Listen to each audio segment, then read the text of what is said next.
ہم سے بجلی کی قیمت وصول کریں، جو بجلی بن نہیں رہی اس کی قیمت بھی ہم سے وصول کی جاتی ہے۔ آئی پی پی اس معاہدوں کی وجہ سے ہزاروں ارب روپے لوٹ لیے گئے۔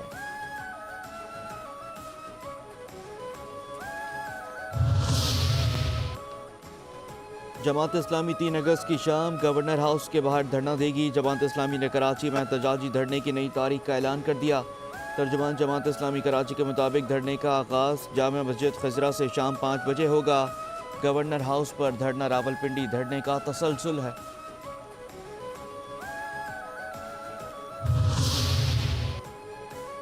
اور معروف کامیڈین سردار کمال کی تدفین آج ہوگی۔ نماز جنازہ آج مدنی مسجد بٹالہ کالونی میں ادا کی جائے گی۔ میت فیصل آباد میں آبائی علاقے شریف پورہ پہنچا دی گئی۔ میت گھر پہنچنے پر رکت آمیز مناظر، مداحوں کی آنکھیں نم ہو گئیں۔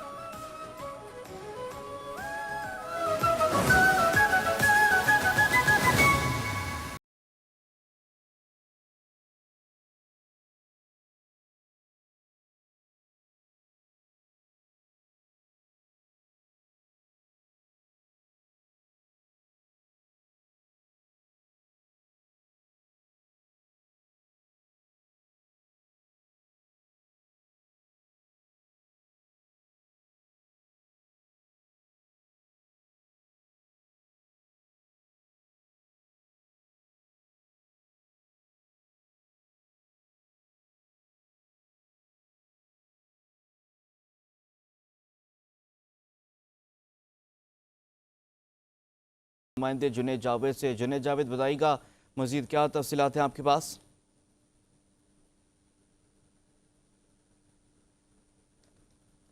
آپ کو بتا رہے ہیں کہ سندھ حکومت کا تعلیم دشمن اقدام لیاری ایلیمنٹری کالج کو بند کرنے کا اب باقاعدہ طور پر فیصلہ کر لیا گیا ہے، جس کی وزیر اعلیٰ سندھ سید مراد علی شاہ نے بھی منظوری دے دی ہے۔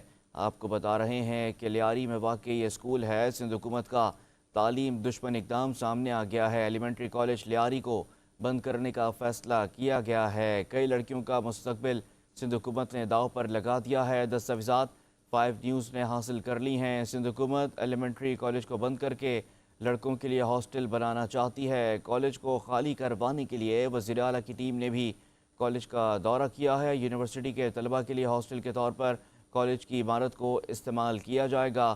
کالج کو ہاسٹل میں تبدیل کرنے کے لیے سندھ حکومت اور میڈیکل یونیورسٹی کے درمیان معاہدہ طے پایا ہے۔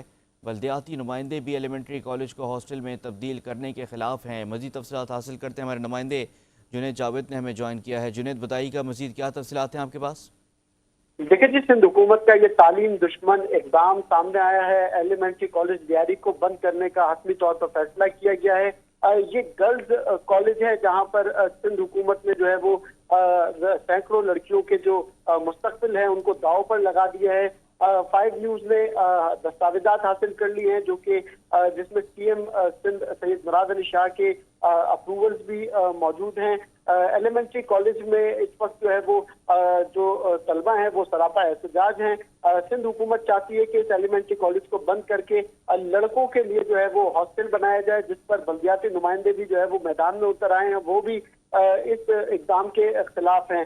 کالج کے بندش کے حوالے سے وزیر اعلیٰ سندھ نے احکامات جاری کیے تھے، جبکہ کالج کو خالی کروانے کے لیے جو ہے ایک انسپیکشن ٹیم نے دورہ بھی کیا تھا، جبکہ secretary environment and presence disability صاحب فاروقی بھی جو ہے وہ موقع پر پہنچے تھے اور انہوں نے بھی جو ہے وہ ان کی ایک ویڈیو بھی وائرل ہوئی ہے جس میں آپ دیکھ سکتے ہیں کہ یہ کالج کو خالی کرانے کے لیے ایک جو کالج کا امپلائی ہے اس کے اوپر جو ہے وہ تشدد بھی کر رہے ہیں۔ اس کی باقاعدہ طور پر ویڈیو بھی اب سوشل میڈیا پہ وائرل ہوئی ہے۔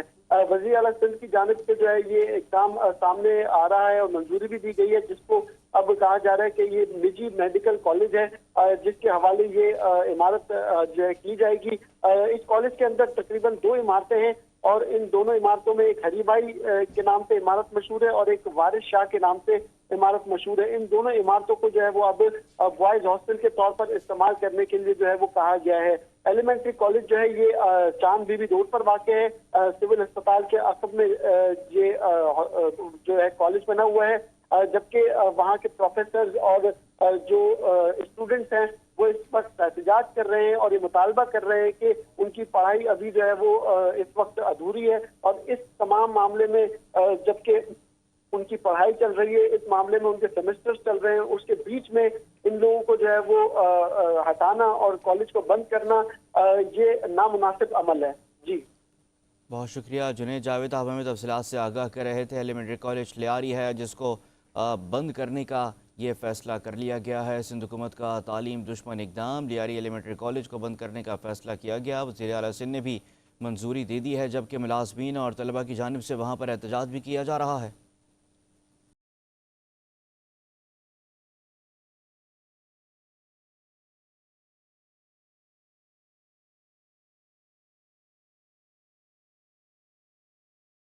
ایس ایس پی سٹی عارف عزیز نے ڈی آئی جی ساؤتھ کو خط لکھ دیا۔ خط میں انتہائی مطلوب ملزم کے خلاف تمام مواد بھی منسلک کر دیا گیا ہے۔ مزید تفصیلات حاصل کرتے ہمارے ساتھ بیورو چیف کراچی سہیل شبیر موجود ہیں۔ سہیل شبیر، بتائیے گا مزید کیا تفصیلات ہیں آپ کے پاس؟ بالکل، دیکھیں لیاری گینگ وار کے انتہائی اہم کمانڈر ہیں یہ وسیع اللہ لاکھو۔ ان کی گرفتاری کے لیے جو ہے وہ ایس ایس پی سٹی نے ڈی آئی جی ساؤتھ کو جو ہے وہ ایک لیٹر لکھا ہے کہ ان کے ریڈ وارنٹ جاری کیے جائیں تاکہ ان کو گرفتار کر کے جو ہے وہ قانون کی گرفت میں لایا جا سکے۔ وسیع اللہ لاکھو کے حوالے سے میں آپ کو بتاؤں کہ پولیس نے لکھا ہے کہ وسیع اللہ لاکھو دبئی، ایران اور دیگر بیرون ملک سے بیٹھ کر کراچی کے جو تاجر ہیں ان کو بھتے کی جو ہے وہ پرچیاں بھیجتے ہیں اور بیرون ملک کے نمبروں سے کال کرتے ہیں اور رقم جو ہے وہ بیرون ملک کے اکاؤنٹس میں ہی جو ہے وہ منگوائی جاتی ہیں۔ وسیع اللہ لاکھو کے حوالے سے میں جو ایس ایس پی سٹی ہے ان سے ہماری بات ہوئی، ان کا کہنا ہے کہ لیاری میں اس ٹائم سب سے زیادہ بھتے کی کالز اور بھتے کی جو نیٹ ورک ہے وہ وسیع اللہ لاکھو چلا رہا ہے اور اس کے لیے متعدد بار گرفتاری کے لیے چھاپہ مار کارروائیاں کی گئی ہیں، لیکن اس کے کارندے تو گرفتار ہو جاتے ہیں، لیکن وسیع اللہ لاکھو کیونکہ بیرون ملک میں مقیم ہے جس کی وجہ سے اس کی گرفتاری عمل میں نہیں آ سکتی ہے۔ اس کے لیے جو ہے وہ ریڈ وارنٹ جاری کرنے کے لیے لیٹر لکھا ہے اور وزارت داخلہ، وفاقی وزارت داخلہ کو جو ہے اس لیٹر کو ارسال کیا جائے گا، جس کے بعد ریڈ وارنٹ جاری کرنے کا فیصلہ ہوگا۔ ٹھیک ہے سہیل شبیر، آپ کا بہت شکریہ، آپ تفصیلات سے آگاہ کر رہے تھے۔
نہیں کرتے، ملک کے وسیع تر مفادات میں ہی آئی پی پیز لگائی گئی ہوں گی، لیکن آج ملک کے اکانومک کنڈیشن میں یہ ثابت ہو رہا ہے، یہ ہمارے سامنے آ رہی ہے بات کہ یہ سٹرکچر جو مزید نہیں چل سکتا، تو اس پہ نظر ثانی کی ضرورت ہے۔